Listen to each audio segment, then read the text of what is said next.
What's up? Move the Sticks, Daniel Jeremiah, Bucky Brooks. And Bucky, we have our show we do twice a week, Mondays and Wednesdays, Move the Sticks, but we're not the only show in town. We also offer the Dave Damashek football program fantasy podcast, which we highly endorse. And then there's the Around the NFL guys.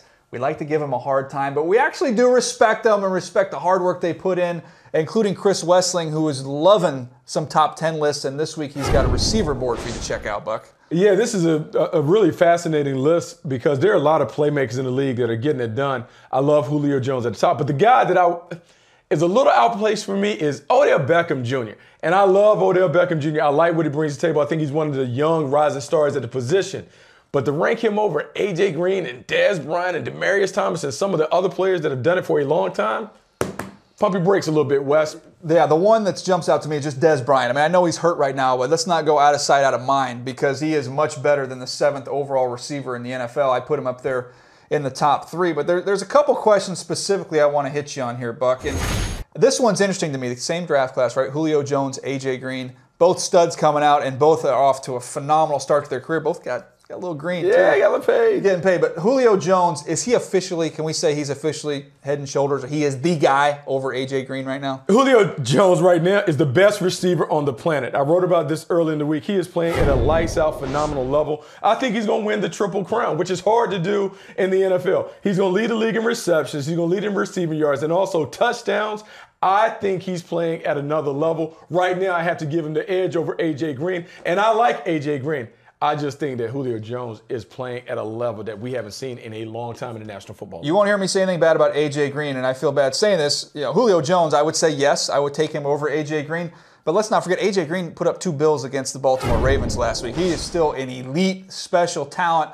He's a little leaner, a little different body type. Go up and get the football. Very smooth, a more polished route runner than Julio. But Julio just gives you that raw strength and power and speed. I mean, it's really hard for me to say that A.J. Green is second to anybody because when you look at the ball skills, the way he adjusts, the way he makes plays vertically and also on the intermediate part of the field, he is a tough guard. He's a tough cover. But it's something about Julio, the explosiveness.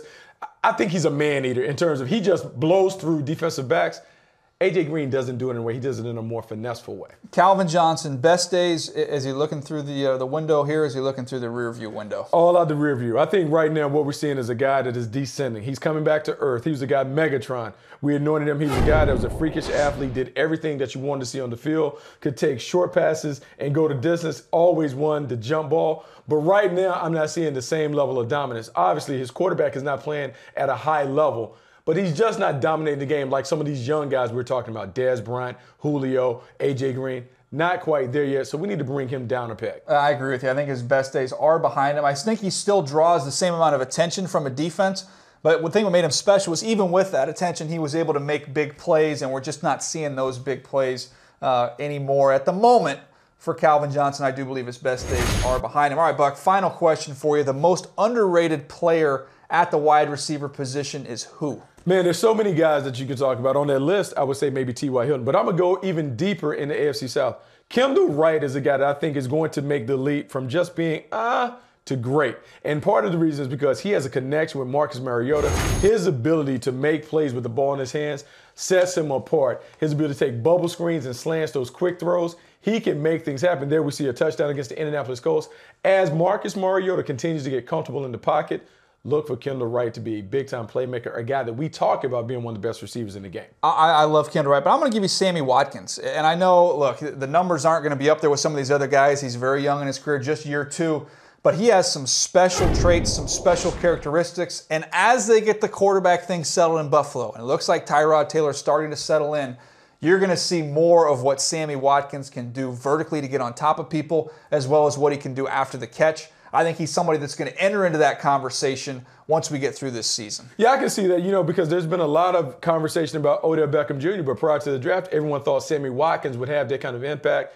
He has been hamstrung by the quarterback issues that have plagued Buffalo for years. I think they're settling that with Tyrod Taylor. Look for him to continue to get more attention and more balls in his direction. I think we'll see him get back to being the special player that he was at Clemson. I agree with you, Buck. And look, I love looking at top 10 lists. Chris Wesseling, good job putting this together. Gave us something to talk about, as well as everybody else on the internet having some fun with it.